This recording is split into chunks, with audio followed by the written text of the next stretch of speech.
Dans cette vidéo, nous allons parler de 8 choses que les personnes émotionnellement intelligentes ne font jamais. Mais avant, je vais vous raconter une histoire simple, mais qui ouvre l'esprit. Dans un village serein, vivait une sage ancienne, révérée pour son intelligence émotionnelle et sa capacité à vivre en paix. Sa maison simple était toujours ouverte à ceux qui cherchèrent des conseils, et beaucoup repartaient plus légers et avec une nouvelle perspective sur la vie. Un jour, un jeune impétueux, connu pour ses réactions impulsives et pour être contrôlé par ses émotions, chercha l'ancienne. Il se sentait perdu et espérait qu'elle pourrait le guider vers une vie plus équilibrée. L'ancienne, après avoir écouté attentivement le jeune, proposa un défi: vivre consciemment pendant 7 jours, observant ses émotions et comportements. Chaque matin, elle partagerait un enseignement sur l'intelligence émotionnelle. Le premier jour, l'ancienne dit: ne réagissez pas impulsivement. Les réactions automatiques conduisent souvent à des regrets. Respirez profondément, comptez jusqu'à 10 et répondez ensuite calmement. Le jeune réfléchit à sa tendance à réagir sans penser. Le deuxième jour, l'ancienne dit: ne gardez pas rancune. La rancœur accumulée corrompt l'âme et empêche le bonheur. Pratiquez le pardon, non pour les autres, mais pour votre propre paix. Le jeune commença à considérer le poids des ressentiments qu'il portait. Le troisième jour, l'ancienne dit: ne vous comparez pas aux autres. Les comparaisons constantes volent votre joie et votre confiance en soi. Concentrez-vous sur votre propre progression et célébrez vos réussites. Le jeune réalisa combien il se laissait affecter par les réalisations des autres. Le quatrième jour, l'ancienne dit: n'évitez pas vos émotions. Ignorer ce que vous ressentez peut mener à des explosions émotionnelles. Accueillez vos émotions, comprenez-les et trouvez des moyens sains de les exprimer. Le jeune commença à accepter ses sentiments au lieu de les réprimer. Le cinquième jour, l'ancienne dit: ne cherchez pas la validation externe. Le besoin d'approbation des autres peut manipuler vos actions. Fiez-vous à votre propre jugement et valorisez-vous. Le jeune commença à se faire plus confiance. Le sixième jour, l'ancienne dit: ne laissez pas la peur vous paralyser. La peur est une émotion naturelle, mais elle ne doit pas contrôler vos décisions. Affrontez-la avec courage et utilisez-la comme un guide pour la croissance. Le jeune trouva la force de confronter ses peurs. Le septième jour, l'ancienne partagea sa sagesse finale: ne vous attachez pas au passé. Revivre les erreurs et les regrets empêche votre croissance. Apprenez du passé, mais vivez dans le présent et construisez un avenir meilleur. Avec cela, la semaine de conscience et d'introspection se termina et le jeune se sentit transformé. Il ne réagissait plus impulsivement, trouvant l'équilibre dans la patience, l'acceptation et la confiance en soi. Il remercia l'ancienne et suivit son chemin, désormais plus émotionnellement intelligent. Dans la vie, les émotions sont comme des vents qui nous détournent du chemin pour atteindre ce que nous voulons. Elles peuvent nous influencer profondément, tant positivement que négativement.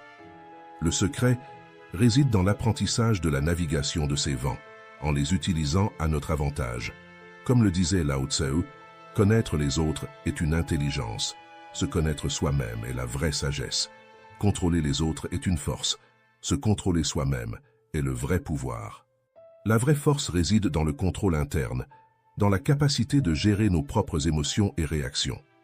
Quand nous maîtrisons nos émotions, nous prenons des décisions plus rationnelles et équilibrées, évitant des actions impulsives qui peuvent nous nuire.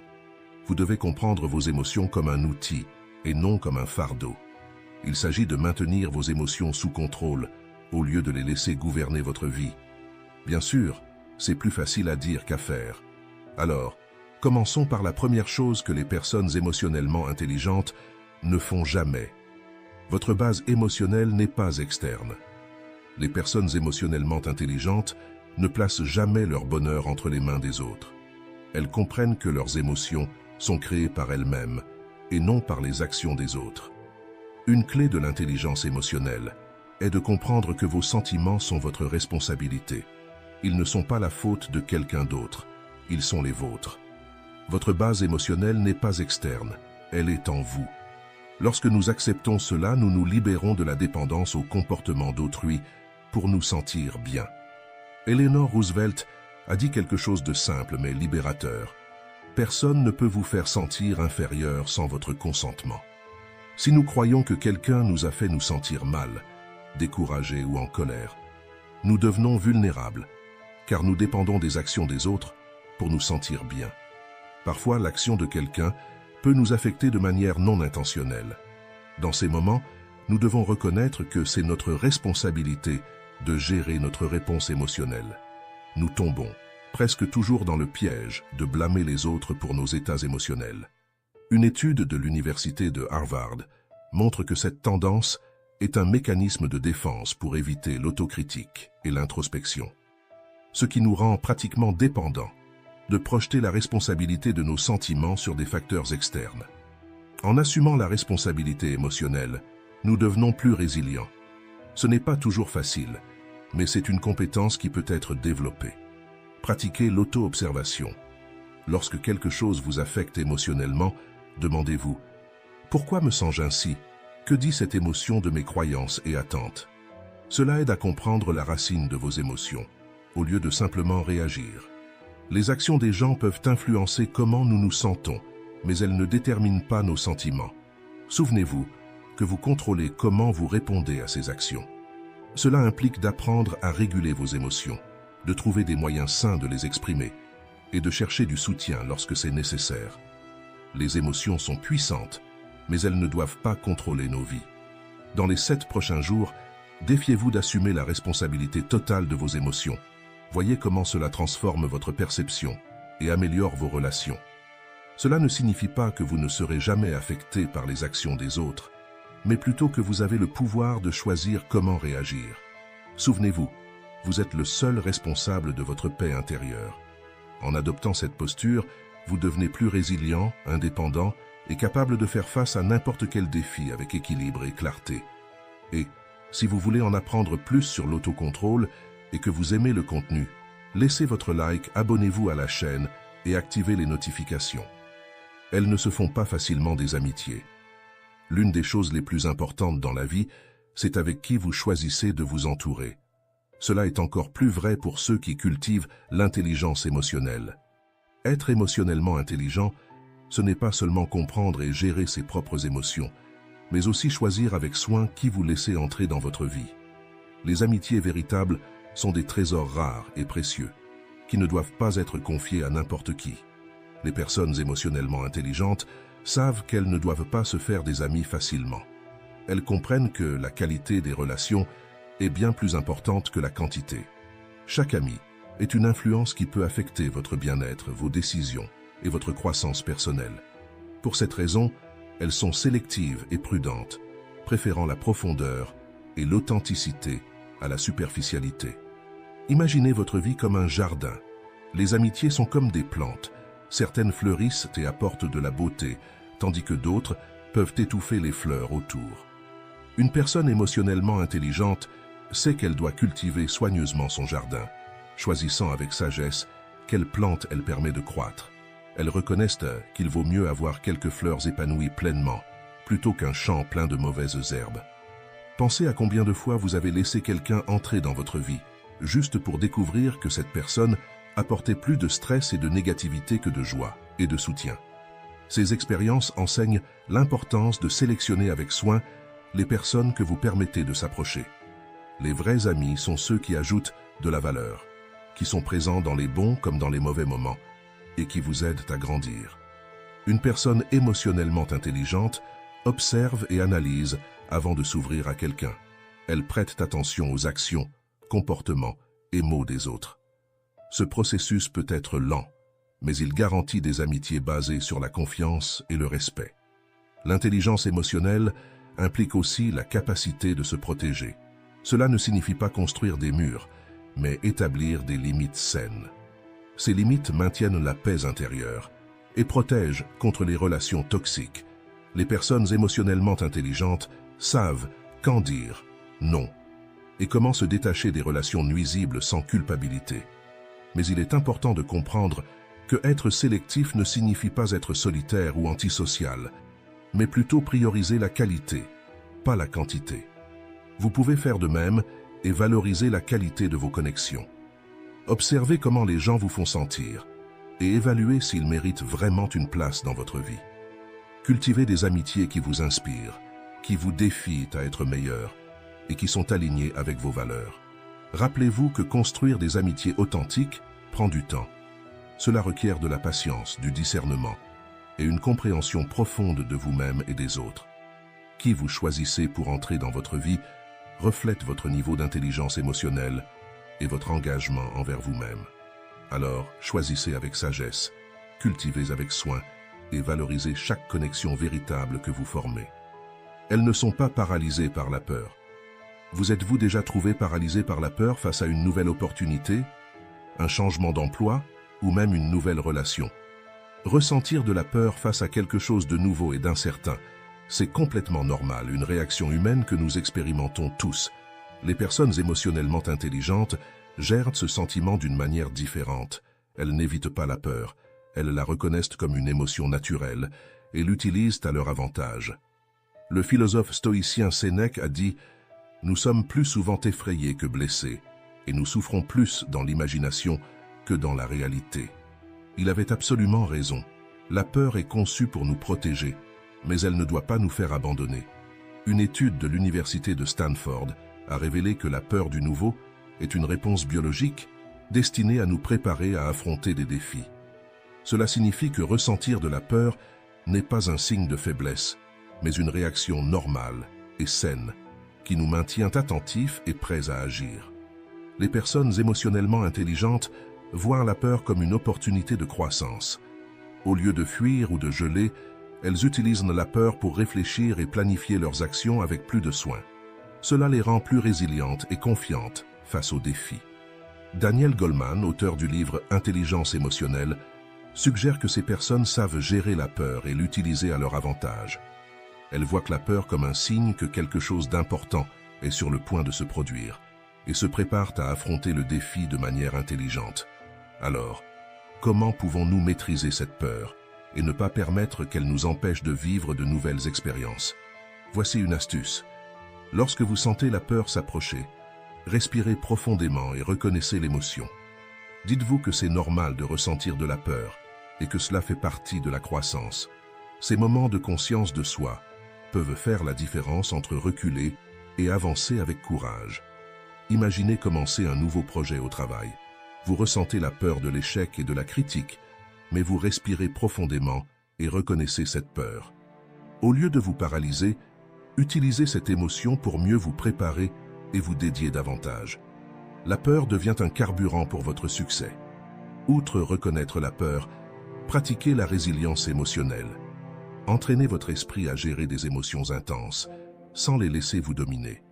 Pensez à la peur comme à un visiteur temporaire, une émotion qui vient pour vous alerter, mais qui ne doit pas contrôler votre vie. Une autre technique utile est de vous remémorer vos succès passés. Souvenez-vous des fois où vous avez ressenti de la peur, mais avez poursuivi et atteint quelque chose de significatif. Cet exercice mental renforce votre capacité à surmonter la peur et vous motive à continuer à avancer. La peur peut autant vous paralyser que vous pousser. Elle peut être un avertissement pour mieux vous préparer ou une opportunité pour grandir. Le choix est le vôtre.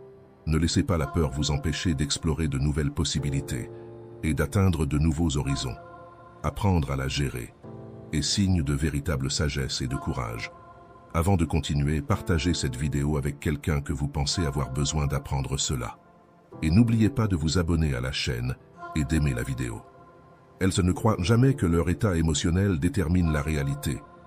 Vous êtes-vous déjà demandé si vos émotions étaient la vérité absolue sur une situation?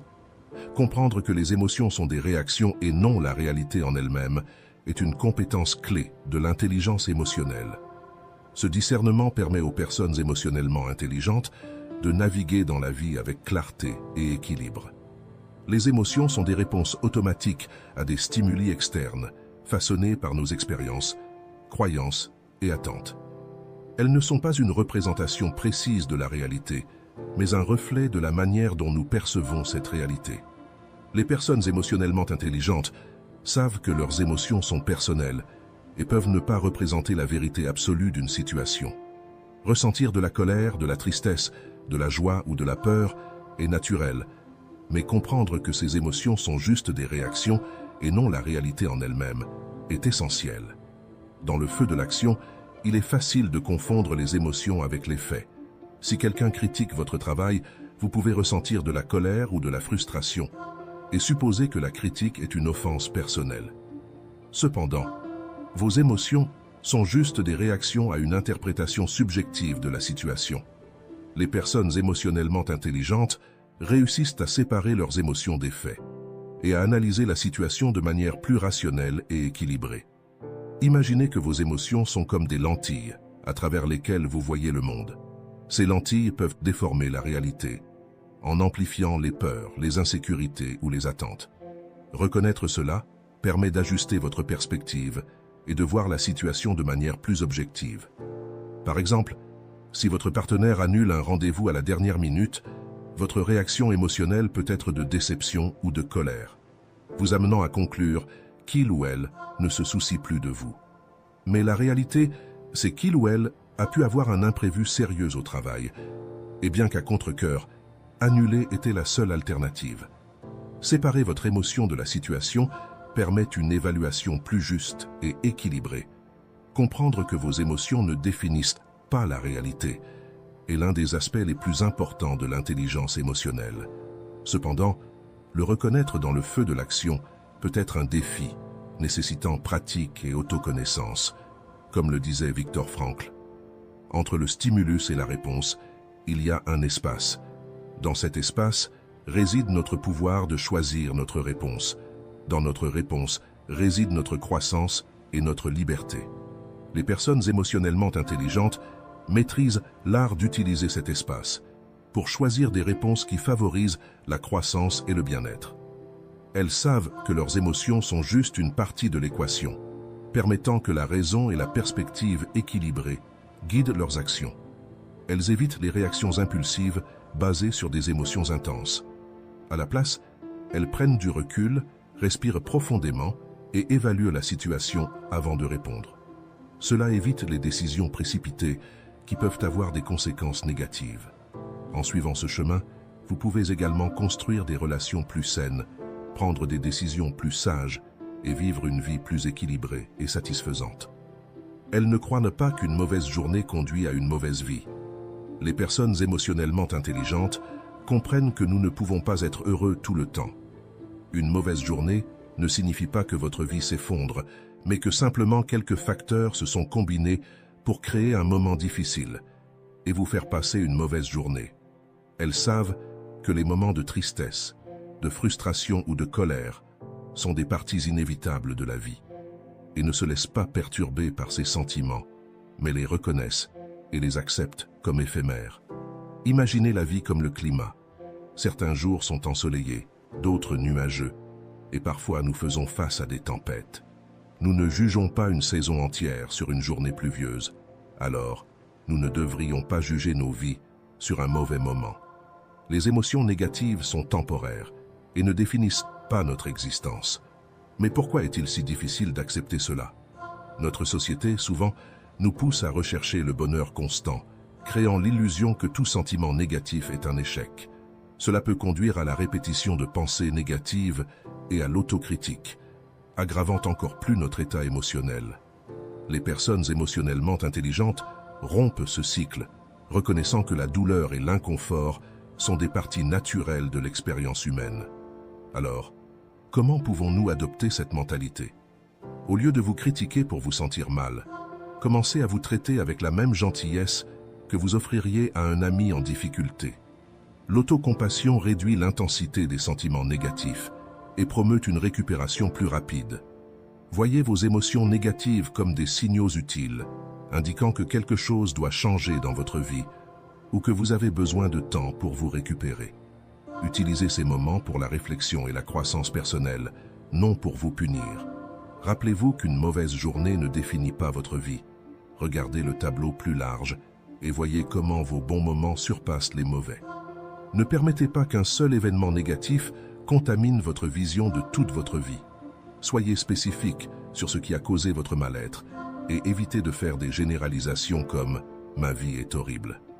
Une mauvaise journée est juste cela, une journée. Ne permettez pas qu'un moment éphémère se transforme en une croyance permanente que votre vie est ruinée. comme l'a dit le philosophe stoïcien Épictète, ce ne sont pas les choses qui nous perturbent, mais notre interprétation d'elles. En apprenant à accepter et à gérer les émotions négatives, vous développerez une résilience émotionnelle, vous permettant de naviguer à travers les hauts et les bas de la vie avec plus d'équilibre et de sagesse.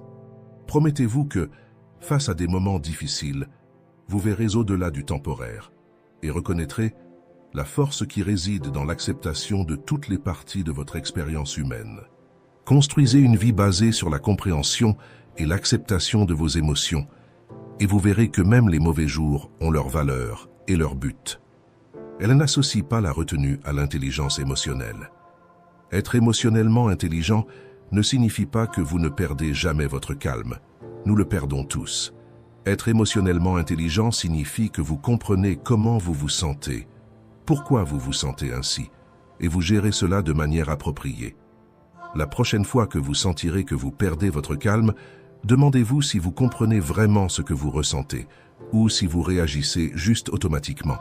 La psychologie nous enseigne que perdre son sang-froid est souvent une réponse automatique de notre cerveau, une façon de dire « si j'explose, je peux me protéger ou contrôler la situation ». Mais il existe une meilleure manière de gérer ses émotions. Les personnes véritablement intelligentes ont découvert que l'autoconscience est le nouveau super-pouvoir. Au lieu de réagir impulsivement, elles choisissent de comprendre et de traiter leurs émotions avant d'agir. Et si quelqu'un essaie de vous provoquer, utilisez la sagesse stoïcienne. Épictète, le philosophe stoïcien, a dit « Ce ne sont pas les événements qui nous perturbent, mais plutôt notre interprétation de ceux-ci. » Quand quelqu'un essaie de vous déstabiliser, gardez votre calme et interprétez la situation de manière rationnelle. Imaginez la scène. Quelqu'un fait un commentaire provocateur sur votre travail. Au lieu de riposter ou de vous exalter, vous respirez profondément et répondez avec clarté et confiance. Je vous remercie pour votre retour. Analysons cela ensemble. Vous avez désarmé la personne avec retenue et intelligence. Et si au lieu de juste vous défendre, vous utilisiez ce moment pour grandir? Chaque provocation peut être une opportunité pour pratiquer la patience et l'autocontrôle. C'est comme une salle de sport émotionnelle gratuite. Je ne dis pas que vous devriez devenir un robot sans émotion, ou laisser les gens monter sur votre tête, ressentir de la colère ou de la frustration en étant provoqué est normal. La clé, c'est comment vous gérez ces sentiments. Les personnes intelligentes comprennent leurs émotions et savent qu'elles n'ont pas besoin de réagir à chaque provocation. Quand vous arrêtez de perdre votre sang-froid et commencez à garder votre calme, le monde autour de vous change. Les gens se sentent plus à l'aise autour de vous et les conversations deviennent plus significatives. La véritable force, c'est de maintenir son calme, pas d'exploser. Alors, la prochaine fois que vous sentez que vous êtes sur le point de perdre votre calme, arrêtez-vous, respirez profondément et demandez-vous « Que ferait une personne véritablement intelligente dans cette situation ?» Et si vous avez aimé la vidéo jusqu'ici, laissez votre like et abonnez-vous à la chaîne pour plus de contenus qui peuvent vous aider à mieux gérer vos émotions et relations. Elles ne laissent pas les autres choisir leurs pensées. Les personnes émotionnellement intelligentes ont découvert quelque chose de fascinant. La véritable force réside dans le choix de leurs propres pensées. Elles comprennent que leurs émotions sont influencées par les interprétations qu'elles font des événements, et non par les événements eux-mêmes. Cette connaissance les rend maîtresses dans le choix des pensées qu'elles permettent dans leurs esprits. Nous sommes tous bombardés par des influences extérieures, actualités, réseaux sociaux, opinions d'autrui. Cependant, les personnes émotionnellement intelligentes filtrent ces influences avec maestria. Elles savent que permettre à des pensées négatives de s'installer est un choix, et elles préfèrent choisir des pensées qui apportent la paix et la positivité. Parfois, cela peut être vu par les autres comme de l'entêtement. Mais cet entêtement n'est pas un défaut. C'est une démonstration de contrôle sur leurs propres pensées et émotions. Choisir ses propres pensées est, avant tout, un acte de pouvoir personnel. En contrôlant leurs pensées, elles contrôlent leurs émotions et actions. Cette pratique constante d'autorégulation les rend résilientes et capables de faire face aux adversités avec sérénité. Ce niveau de contrôle mental n'est pas quelque chose que l'on atteint du jour au lendemain. C'est une pratique quotidienne d'auto-réflexion et d'ajustement. Elles réservent du temps pour méditer, réfléchir et ajuster leurs pensées, entraînant régulièrement l'esprit. Lorsqu'elles font face à des défis, ces personnes montrent une résilience impressionnante. Elles ne nient pas la réalité, ni évitent les problèmes. Au contraire, elles les affrontent avec une mentalité positive et forte. Leur capacité à choisir des pensées qui favorisent des solutions les rend extrêmement adaptables. Dans les relations interpersonnelles, les personnes émotionnellement intelligentes maintiennent un équilibre sain. Elles ne se laissent pas facilement ébranler par les mots ou les actions des autres. Au lieu de réagir impulsivement, elles choisissent des pensées qui favorisent la compréhension et l'empathie, renforçant leur connexion avec les autres. Tout dans la vie est temporaire. Nos émotions, pensées, relations, et même l'air que nous respirons est rendu au monde. Mais comment accepter l'impermanence et vivre pleinement? Dans cette vidéo, nous plongerons dans la sagesse stoïque pour affronter les adversités inévitables avec courage et sérénité. Si vous vous êtes déjà senti dévasté par une perte, c'est maintenant le moment d'apprendre à respecter le temps de chaque chose et à découvrir la résilience en vous. Préparez-vous à transformer votre perspective et à renforcer votre esprit. Commençons ce voyage ensemble. Cœur brisé et la douleur du rejet. L'amour se produit naturellement, presque par instinct. Un sentiment grandit et nos corps produisent des substances chimiques qui nous font nous sentir incroyablement bien. Et, lorsque nous nous en rendons compte, la personne aimée occupe toutes nos pensées. C'est pourquoi, après la célèbre phase de lune de miel, cette intensité de sentiment commence à se refroidir. Nous commençons à voir l'autre tel qu'il est vraiment, et à ce moment, maintenir l'amour requiert dévouement et effort. Et parfois, c'est à ce moment-là que l'amour se défait. Cela ne signifie pas que nous perdons la capacité d'aimer, mais si nous ne résolvons pas les problèmes et les frictions au fur et à mesure qu'ils surviennent, l'amour peut s'user jusqu'à disparaître complètement. Et lorsque l'amour se termine seulement pour l'un, l'autre personne souffrira inévitablement. Comment pouvons-nous gérer la fin d'une relation lorsqu'il n'y a pas de retour possible? Même si nous ne pouvons pas faire disparaître la douleur magiquement, commencer à changer certaines idées fausses que nous avons et accepter la réalité de la séparation peut nous aider à nous sentir un peu mieux. Parlons de certaines de ces croyances et comment les changer avec la sagesse stoïcienne. Premièrement, il est une erreur commune de croire que nous avons le contrôle sur les sentiments des autres personnes. Un des principes stoïciens est de comprendre que le comportement et les sentiments des autres sont hors de notre contrôle, et nous devons accepter cette réalité. Nous ne pouvons pas contrôler ce que quelqu'un ressent pour nous. La manière dont chacun ressent et perçoit l'amour est différente. Certaines personnes ont besoin d'entendre des mots tendres, d'autres ont besoin de démonstrations physiques d'affection, et il y en a qui valorisent les actes de service ou le dévouement de temps comme expression d'amour. Chacun possède sa propre langue d'amour, et dans une relation, nous devons comprendre et répondre aux besoins de l'autre, tout en préservant les nôtres. Comprendre les besoins d'une autre personne ne vous donne pas le contrôle sur ses sentiments, mais peut rendre vos futures relations plus faciles et enrichissantes. Une autre méprise est de penser que nous avons besoin d'une personne spécifique pour être heureux. Nous souffrons de la rupture parce que nous croyons que notre bonheur dépend de quelque chose d'externe. C'est ici que le stoïcisme est fermement en désaccord. Selon la philosophie stoïcienne, la vertu est la seule chose dont nous avons besoin pour être heureux, et vivre une vie vertueuse est entièrement sous notre contrôle. Cela ne signifie pas que vous ne pouvez pas avoir une famille ou construire une relation avec quelqu'un que vous aimez, mais plutôt que votre bonheur ne doit pas dépendre uniquement d'une autre personne. Une autre croyance que les stoïciens nous enseignent à déconstruire est celle de voir l'autre personne comme une propriété. À l'époque d'Épictète, l'esclavage était normal. Les gens avaient souvent d'autres personnes comme propriété. Épictète, dont le nom signifie « acquis », était un esclave avant de commencer à enseigner la philosophie. Mais aujourd'hui, l'esclavage ne s'applique pas. Généralement, nous ne voyons pas les personnes qui nous entourent comme nos biens. Cependant, nous tombons encore dans le piège de ressentir des droits sur les autres. Une notion qui ne fomente que jalousie et frustration. Quand quelqu'un décide de rompre avec nous, nous nous sentons lésés, croyant que la séparation était injuste. En cas de divorce, nous pouvons nous sentir particulièrement lésés, parce que notre ex-conjoint a rompu la promesse de rester ensemble jusqu'à ce que la mort nous sépare. Nous ne sommes pas propriétaires de quelqu'un. La preuve en est que si quelqu'un vous appartenait, vous auriez un contrôle absolu sur ses sentiments et ses volontés. Les seules choses dont nous sommes réellement propriétaires, selon les stoïciens, sont notre capacité de raisonnement et de choix. Comprendre cela nous libère. Un autre sentiment que la fin d'une relation nous apporte est la douleur insupportable qui semble presque impossible à surmonter. Mais le cliché est vrai. Le temps guérit les blessures. Comme l'affirme le philosophe stoïcien Marc Aurèle, certaines choses émergent, d'autres disparaissent. Une partie de ce qui existe maintenant est déjà partie. Le changement et le flux refont constamment le monde, tout comme la progression incessante du temps refait l'éternité.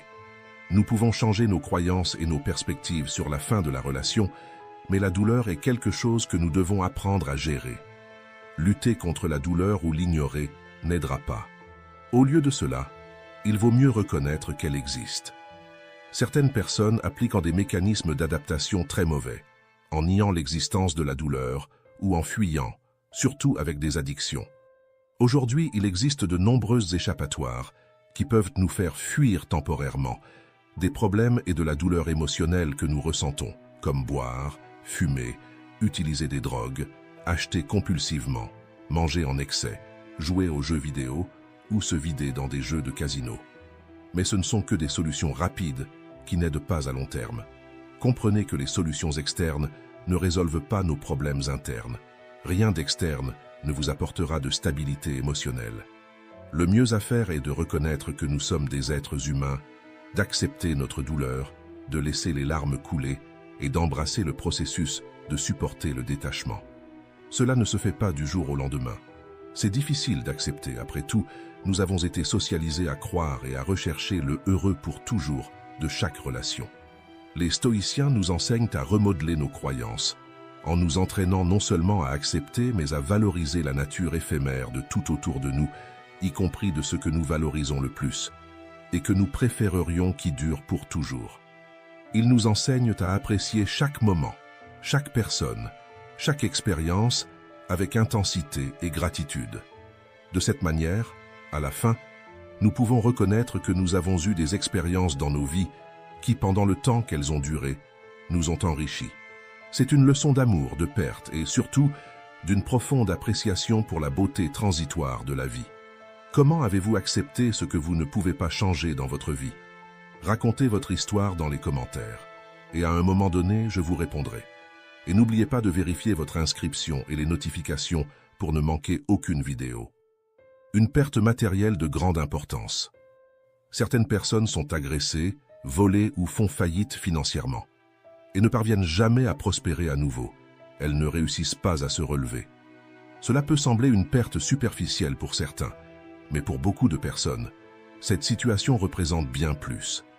Elles voient cela comme la perte de l'unique opportunité de vie, ou même comme la destruction de leurs rêves, où elles ressentent un fort attachement à tout le travail, le temps et le dévouement qu'elles ont eu pour acquérir ou construire quelque chose, qui a pris seulement quelques minutes à être volé, ou peu de temps pour être détruit. Vous pouvez vous demander comment le stoïcisme peut nous aider dans cette situation. La réponse commence par un changement de perspective. Peu importe si votre voiture a été volée, si votre entreprise a fermé pour une raison quelconque, ou si vous avez été licencié injustement d'un excellent travail. Même si cela a été dévastateur, cela ne vous condamne pas à agir selon le passé pour toujours.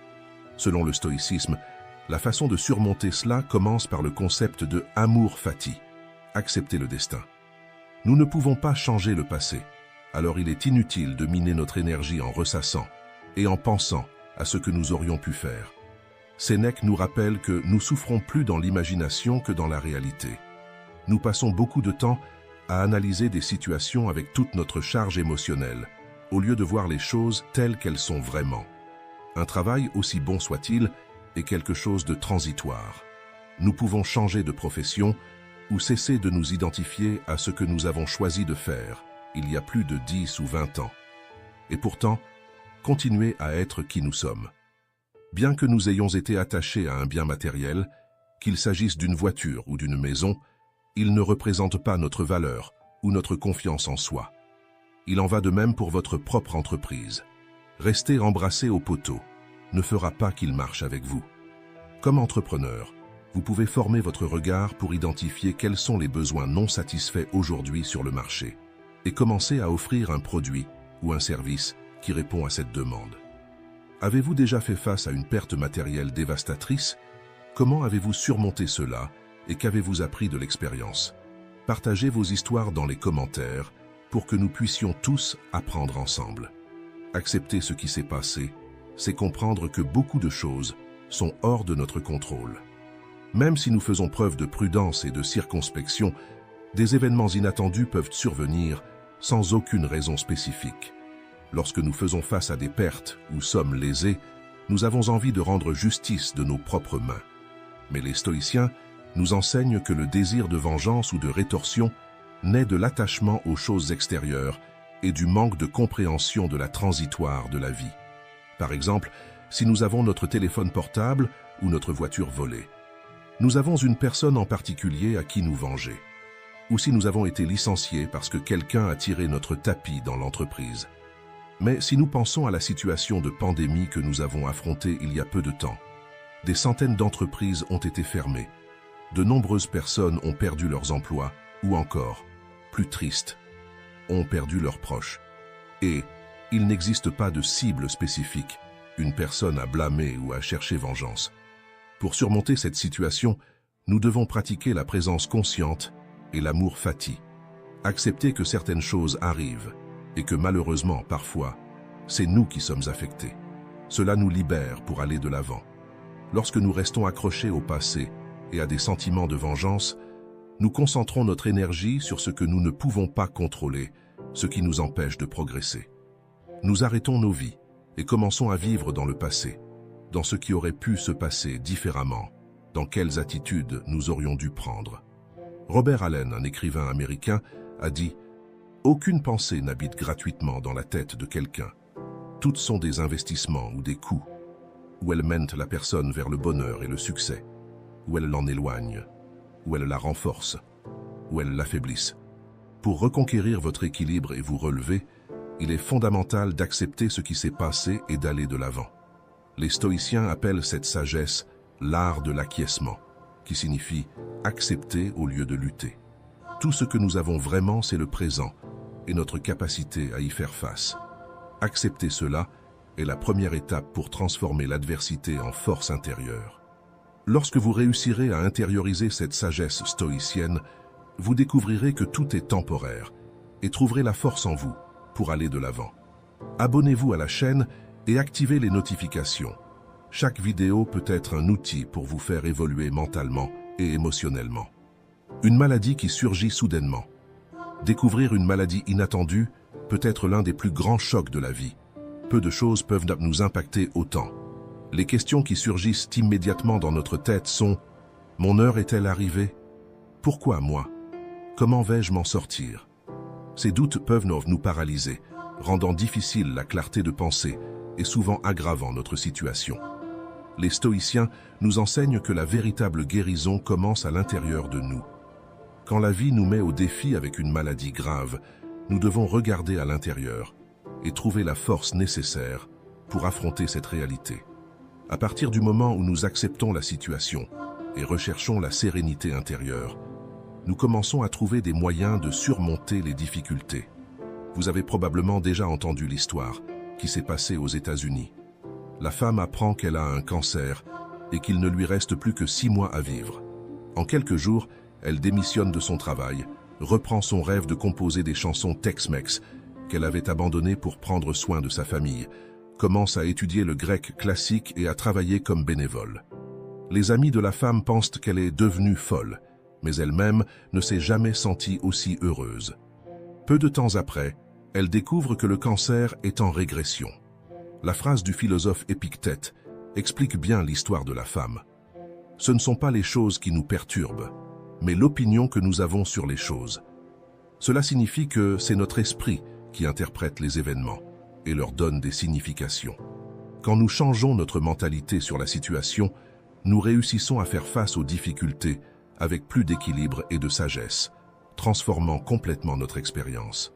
La phrase « Il n'existe pas de guérison hors de nous, toute guérison commence de l'intérieur » nous rappelle que la véritable guérison est un processus qui implique non seulement le corps, mais aussi l'esprit et l'esprit. La découverte d'une maladie n'est pas une situation facile ou positive, mais si nous avons de la force, nous pouvons passer à travers et encore maintenir la joie de vivre. Penser positivement seul ne va pas changer la maladie, mais notre contrôle émotionnel déterminera la manière dont nous y ferons face. Il est également important de garder à l'esprit que la culpabilité n'améliore en rien le processus de la maladie. Penser à ce que nous aurions pu faire différemment ou comment nous aurions pu éviter la situation, c'est essayer de contrôler ce qui est hors de notre contrôle. Cela ne nous causera que plus de souffrance et de lamentation. Même nos corps entièrement ne dépendent pas de nous. Nous pouvons contrôler nos actions et maintenir un régime alimentaire sain, faire de l'exercice et être actifs. Mais nous n'avons pas de contrôle sur d'autres choses, comme notre génétique, les facteurs externes, les accidents et les éventuelles blessures. Dans les moments difficiles, il est fondamental d'adopter l'acceptation, le calme et la résilience. Avec cette mentalité, nous sommes prêts à affronter n'importe quel défi. Un autre point qu'une maladie inattendue nous cause, c'est la peur de la mort. Nous avons tous une seule certitude, que nous allons mourir, mais même ainsi, nous vivons en croyant que la mort peut atteindre tout le monde, sauf nous et les personnes que nous aimons. Et ce déni qui nous cause tant de souffrance. Pour les stoïciens, nous ne devrions pas avoir peur de la mort, mais plutôt de n'avoir vécu une vie, seulement en survivant, sans vivre véritablement. Avec cela, le stoïcisme nous invite à réfléchir sur la finitude de notre vie et le but que nous souhaitons atteindre. Un diagnostic mauvais dans la vie d'une personne transforme beaucoup des questions que nous considérons importantes et urgentes en choses petites ou insignifiantes. Avons-nous vraiment besoin d'arriver à ce point de la vie pour commencer à vivre véritablement? Pour avoir le courage d'être qui nous sommes, de refaire nos relations importantes et d'offrir notre meilleur au monde? Un diagnostic mauvais est-il le seul moyen de nous rappeler ce qui importe vraiment? C'est précisément le pouvoir du stoïcisme, nous faire réfléchir sur nos vies, internaliser la vérité fondamentale, que nous pouvons contrôler notre comportement mais pas les résultats, mène à une acceptation tranquille de ce qui se passe. Cela nous assure que nous avons fait de notre mieux, compte tenu des circonstances. Pour vous qui faites face à une maladie difficile, je souhaite que vous trouviez des forces pour surmonter ces défis. Que cette vidéo serve de rappel puissant que la clé de la guérison et de la résilience se trouve en vous. Embrasser cette perspective stoïcienne peut transformer votre chemin, révélant une force intérieure que peut-être vous n'avez pas encore découverte. La douloureuse perte de quelqu'un de proche. Lorsque quelqu'un que nous aimons décède, nous faisons face à un changement profond dans notre psyché. Nous devons faire face à des émotions intenses, telles que la tristesse, la colère, le déni et même la culpabilité, en fonction de la manière dont la personne est partie. Et soudainement, nous sommes forcés de nous habituer à l'absence de cette personne. Ce vide émotionnel peut ne jamais être totalement surmonté ou oublié. Mais comment transformer cette perte de manière stoïque? Sénèque a été accusé d'adultère par l'empereur Claude, un fait que beaucoup d'historiens croient être faux. Pourtant, il a été exilé pendant 8 ans. Pendant cette période, il a écrit des lettres pour consoler sa mère du deuil. Dans ces mots, « Il vaut mieux se rendre à la douleur que de la tromper. » La tristesse est inévitable, que ce soit par la mort soudaine ou déjà attendue de quelqu'un que nous aimons. Pour Sénèque, la nature exige de nous un peu de tristesse. Il conseille à sa mère de suivre une règle ancienne de Rome. Les femmes des soldats maintenaient une période de deuil de 10 mois. Après ce temps, elles assumaient la responsabilité émotionnelle pour leur propre bien-être. Chacun de nous a son processus de surmontement, et la douleur ne suit pas un calendrier, ou n'est pas quelque chose qui arrive à une heure et une date fixée. Mais ce que le stoïcisme nous enseigne, c'est de ne pas nous livrer entièrement à la tristesse. Sénèque enseigne que le deuil, dans la juste mesure, permet à notre esprit de trouver un équilibre, sans pencher vers l'indifférence totale ou vers la folie. Il défend un état émotionnel qui reflète le soin et l'affection, sans nous faire perdre le contrôle. Nous devons pleurer et nous attrister, mais ne pas nous livrer au désespoir et à la souffrance profonde. Marc Aurèle, dans ses méditations, nous conseille également: nous devons laisser les larmes couler, mais aussi permettre qu'elles cessent. Et nous pouvons soupirer profondément tant que nous nous arrêtons à un moment. Car à un moment donné, les conséquences du deuil seront plus préjudiciables que ce qui l'a initialement déclenché. Si vous vous trouvez dans un trou, la première chose à faire est d'arrêter de creuser. Affrontez l'émotion et sortez du trou. Si vous ne le faites pas, les sentiments négatifs grandissent et se renforcent, créant un cercle vicieux.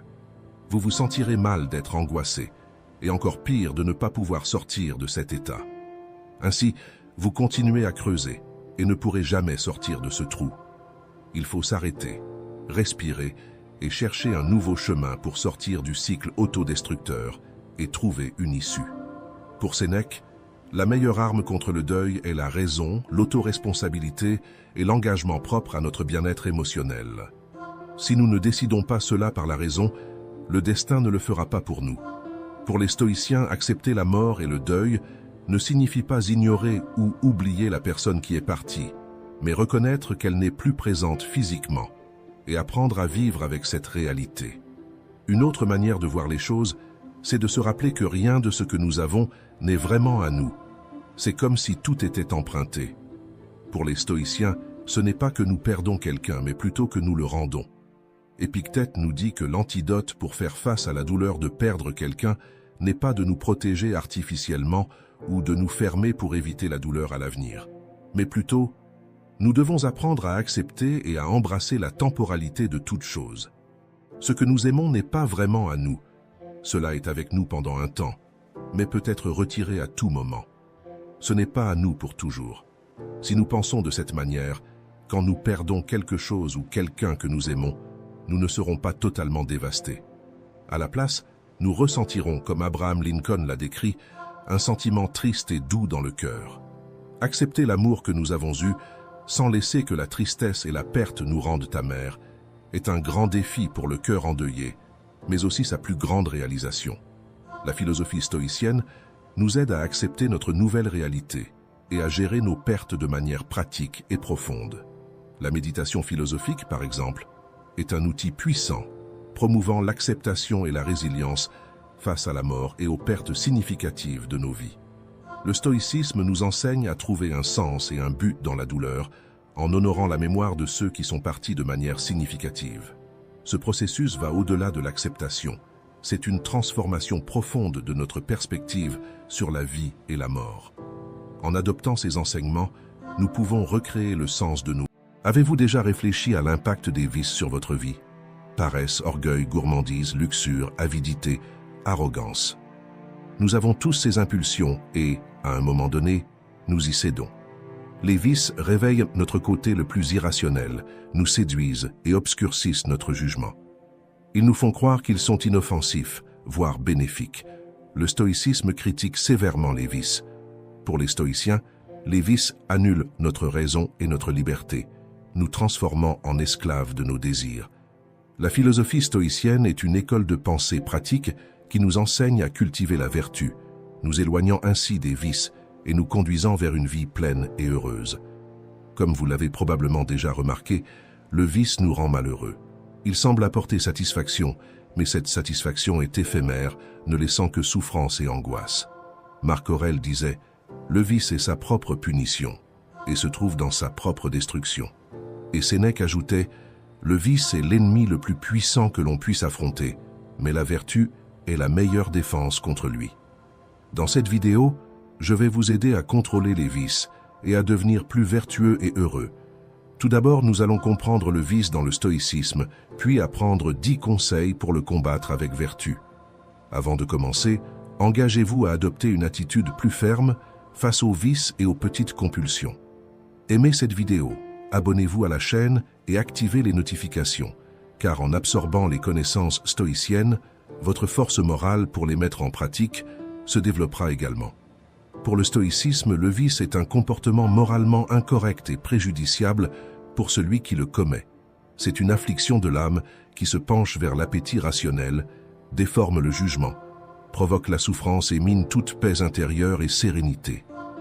Des exemples de vices, comme nous le savons tous, sont la vanité, la colère, la peur, la luxure, l'avarice, la gourmandise et bien d'autres. Marc Aurèle explique très bien ces déviations de l'âme et dit ce qui suit. Le premier et le plus grand vice est l'ignorance. Le second est le manque de maîtrise de soi. Le vice est d'abord le résultat d'un jugement erroné, découlant d'un exercice défectueux de la vertu de la sagesse. Lorsque nous sommes pris par le vice, notre compréhension prend deux alternatives.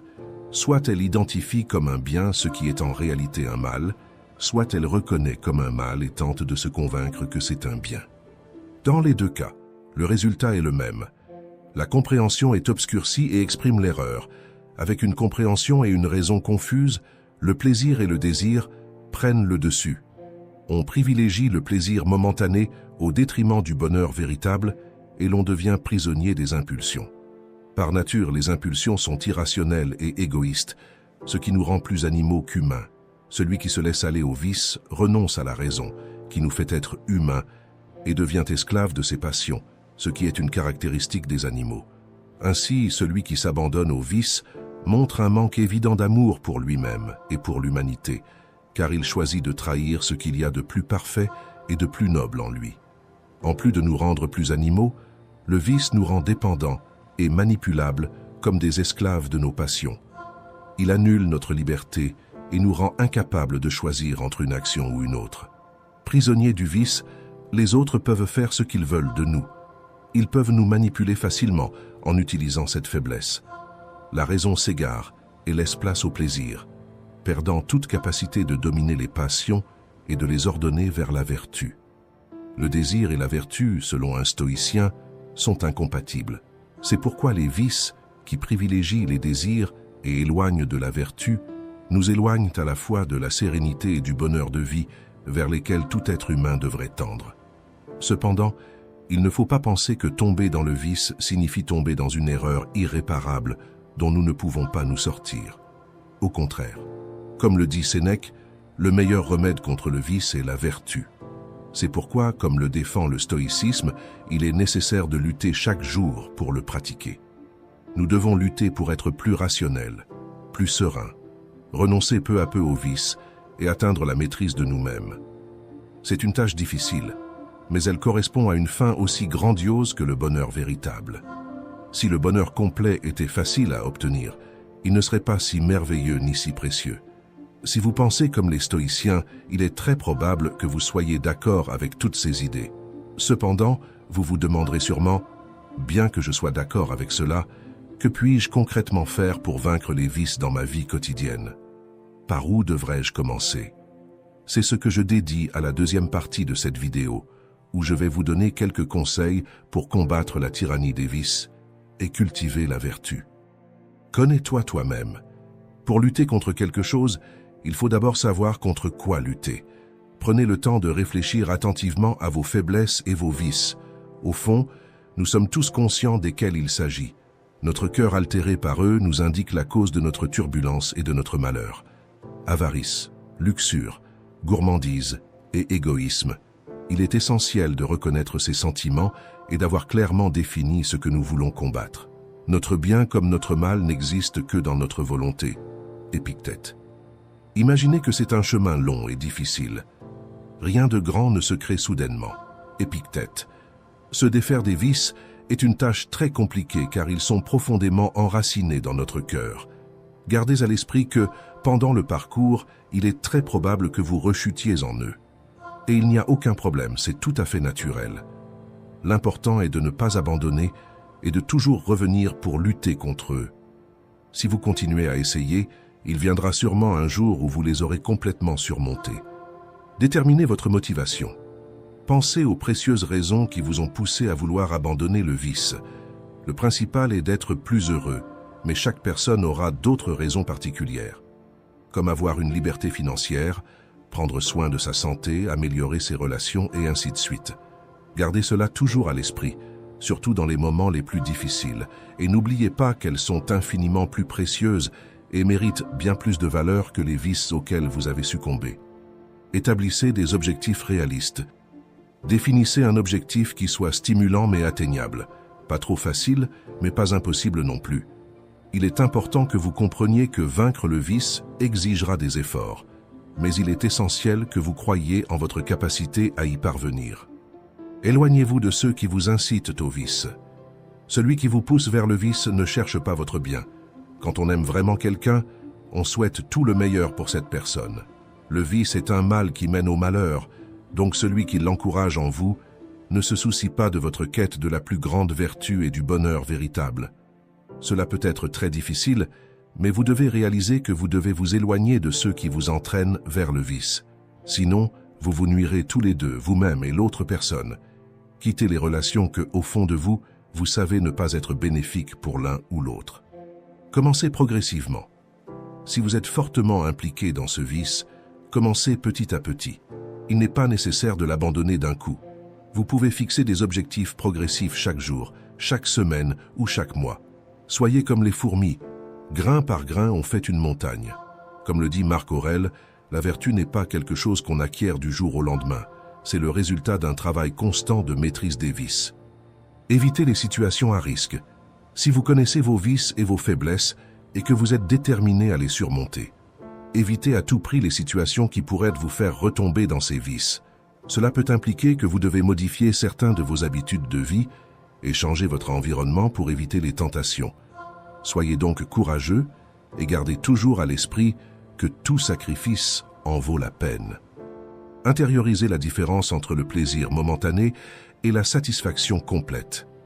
À mesure que vous tomberez moins dans les vices, vous constaterez une énorme différence entre le plaisir momentané que les vices procurent et la satisfaction complète qui vient de les vaincre par la vertu. La satisfaction complète de vaincre les vices par la vertu procure infiniment plus de joie et de sérénité intérieure. Vous réaliserez que malgré les difficultés à ne pas succomber aux vices, le bonheur qui découle de les surmonter est authentique et durable. Demandez de l'aide. Personne ne peut résoudre tous les problèmes seul. Faire appel à d'autres personnes peut être très utile. En plus de trouver du soutien, il y a certainement beaucoup de personnes qui sont tombées dans le même vice que vous. Elles peuvent partager leurs expériences et vous pouvez beaucoup apprendre de cela. Philosophes, amis, familles, professionnels, il y a beaucoup de personnes qui peuvent vous être d'une grande aide. Pensez aux dommages que vous vous infligez et infligez aux autres. Comme le disait Sénèque, le contrôle des vices n'est pas seulement un acte d'amélioration personnelle, mais aussi un service à la société et au monde. Lorsque nous tombons dans les vices, nous avons souvent tendance à penser que le dommage n'est pas si grand ou qu'il n'existe pas vraiment. Cependant, le vice cause une blessure profonde à l'âme et ouvre la voie au malheur et au malheur. Cela dénote un immense manque d'amour pour nous-mêmes, car nous nous faisons du mal et refusons le bien. De plus, le vice affecte inévitablement les personnes autour de nous, que ce soit parce que nous les partageons avec elles, parce que nous les encourageons à les commettre ou parce que nous les tolérons chez les autres. Le vice est comme une spirale, un trou noir qui finit par entraîner tout et tous. Ne vous faites pas de mal, ni ne le permettez aux autres.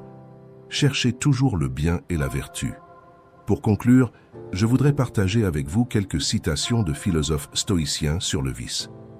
Les vices sont des faiblesses que nous devons surmonter pour atteindre la grandeur et la sagesse. Marc Aurèle. Les vices sont des chaînes qui nous retiennent et nous empêchent d'atteindre la liberté et la paix intérieure. Épictète. La véritable grandeur ne consiste pas à éviter les vices, mais à les surmonter. Sénèque. Surmonter les vices est un chemin difficile, mais c'est à travers ce voyage que nous trouvons notre véritable force et sagesse. Chaque pas vers la vertu nous rapproche d'une vie pleine et équilibrée, où la raison et la liberté l'emportent sur les impulsions et les désirs irrationnels. Maintenant, partagez dans les commentaires ce que vous avez pensé de l'apprentissage stoïque sur le contrôle des vices. Votre opinion est très déjà importante réfléchi pour à nous. l'impact des Et vices n'oubliez sur pas votre de vie? vous abonner à la chaîne Paresse, orgueil, et d'activer les gourmandise, notifications luxure, pour ne manquer avidité, aucune connaissance. arrogance. La quête Nous avons de tous ces l'excellence impulsions personnelle continue et, à un et moment nous donné, sommes ensemble nous dans y cette cédons. démarche. Les Merci vices d'avoir réveillent regardé notre et à côté le bientôt plus dans la irrationnel, prochaine vidéo. nous séduisent et obscurcissent notre jugement. Ils nous font croire qu'ils sont inoffensifs, voire bénéfiques. Le stoïcisme critique sévèrement les vices. Pour les stoïciens, les vices annulent notre raison et notre liberté, nous transformant en esclaves de nos désirs. La philosophie stoïcienne est une école de pensée pratique qui nous enseigne à cultiver la vertu, nous éloignant ainsi des vices et nous conduisant vers une vie pleine et heureuse. Comme vous l'avez probablement déjà remarqué, le vice nous rend malheureux. Il semble apporter satisfaction, mais cette satisfaction est éphémère, ne laissant que souffrance et angoisse. Marc Aurèle disait « Le vice est sa propre punition et se trouve dans sa propre destruction ». Et Sénèque ajoutait « Le vice est l'ennemi le plus puissant que l'on puisse affronter, mais la vertu est la meilleure défense contre lui ». Dans cette vidéo, je vais vous aider à contrôler les vices et à devenir plus vertueux et heureux. Tout d'abord, nous allons comprendre le vice dans le stoïcisme, puis apprendre 10 conseils pour le combattre avec vertu. Avant de commencer, engagez-vous à adopter une attitude plus ferme face aux vices et aux petites compulsions. Aimez cette vidéo, abonnez-vous à la chaîne et activez les notifications, car en absorbant les connaissances stoïciennes, votre force morale pour les mettre en pratique se développera également. Pour le stoïcisme, le vice est un comportement moralement incorrect et préjudiciable pour celui qui le commet. C'est une affliction de l'âme qui se penche vers l'appétit rationnel, déforme le jugement, provoque la souffrance et mine toute paix intérieure et sérénité. Des exemples de vices, comme nous le savons tous, sont la vanité, la colère, la peur, la luxure, l'avarice, la gourmandise et bien d'autres. Marc Aurèle explique très bien ces déviations de l'âme et dit ce qui suit. Le premier et le plus grand vice est l'ignorance. Le second est le manque de maîtrise de soi. Le vice est d'abord le résultat d'un jugement erroné, découlant d'un exercice défectueux de la vertu de la sagesse. Lorsque nous sommes pris par le vice, notre compréhension prend 2 alternatives. Soit elle identifie comme un bien ce qui est en réalité un mal, soit elle reconnaît comme un mal et tente de se convaincre que c'est un bien. Dans les 2 cas, le résultat est le même. La compréhension est obscurcie et exprime l'erreur. Avec une compréhension et une raison confuses, le plaisir et le désir prennent le dessus. On privilégie le plaisir momentané au détriment du bonheur véritable et l'on devient prisonnier des impulsions. Par nature, les impulsions sont irrationnelles et égoïstes, ce qui nous rend plus animaux qu'humains. Celui qui se laisse aller au vice renonce à la raison, qui nous fait être humains, et devient esclave de ses passions, ce qui est une caractéristique des animaux. Ainsi, celui qui s'abandonne au vice montre un manque évident d'amour pour lui-même et pour l'humanité, car il choisit de trahir ce qu'il y a de plus parfait et de plus noble en lui. En plus de nous rendre plus animaux, le vice nous rend dépendants et manipulables comme des esclaves de nos passions. Il annule notre liberté et nous rend incapables de choisir entre une action ou une autre.